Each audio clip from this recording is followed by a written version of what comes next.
জুবিনলৈ পিতৃৰ শেষৰ চিঠি। জুবিন, মই ভবা নাছিলোঁ, কেতিয়াও ভবা নাছিলোঁ ময়ো যে এজন বীৰ পুত্ৰৰ পিতৃ আছিলোঁ।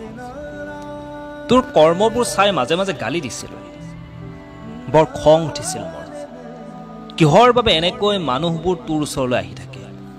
তই মন্ত্ৰী নে কোনোবা ডাঙৰ ৰাজনীতিবিদ? কিহৰ বাবে ইমান সহায় তোৰ? আচৰিত হৈছিলোঁ মই তোৰ কৰ্মবোৰ চাই। এতিয়া ভালকৈ উপলব্ধি কৰিছোঁ।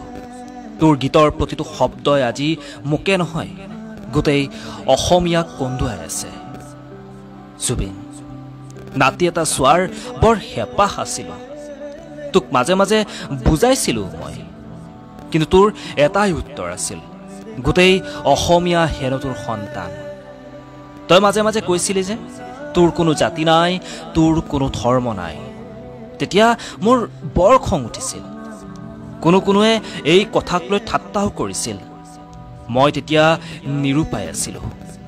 কিন্তু আজিহে বুজিলোঁ, তই মানুহ নহয়, জুবিন ৰূপত ভগৱানৰ অংশ হৈ দেখা দিলি।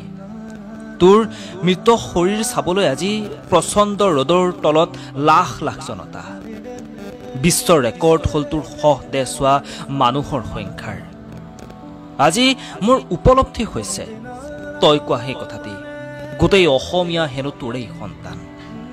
জুবিন, আজি মই জীয়াই আছোঁ যদিও অন্ধ ধৃতৰাষ্ট্ৰৰ দৰে জীয়াই আছোঁ।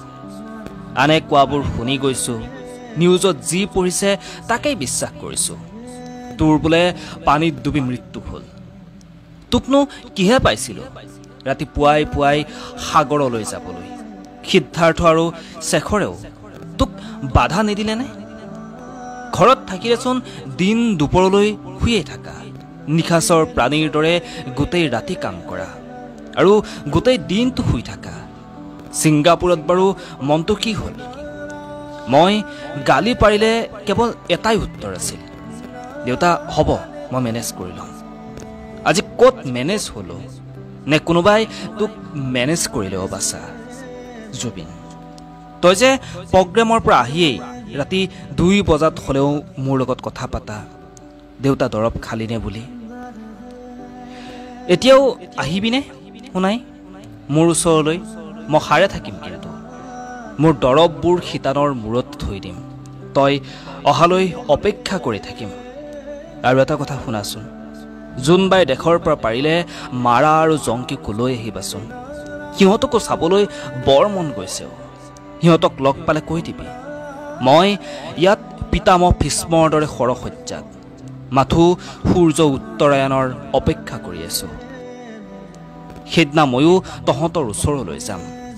আৰু এটা কথা শুনাচোন, সৰগত কিজানি তোক পাই সকলোৱে বহুত আনন্দ ন? তোক আদৰণি জনোৱা সভাখন পাতিলেনে? জ্যোতি বিষ্ণুই যদি তোক চিনি নাপায়, তেতিয়া ভূপেন মামাক অনুৰোধ কৰিবা দেই, গীত এটা গাম বুলি। সভাত এটা গীত কিন্তু নাগালে মই বৰ দুখ পাম। গান এটি গোৱা না অ মা, মাৰাৰ আগত এই গীতটো হিয়া খুলি গাবি। পাৰিলে মোক সপোনত তাৰ পোনপটীয়াকৈ সম্প্ৰচাৰ দেখুৱাবি। এই আশাৰে মই অপেক্ষা কৰি থাকিলোঁ। ইতি তোমাৰ মৰমৰ পিতৃ। ধন্যবাদ।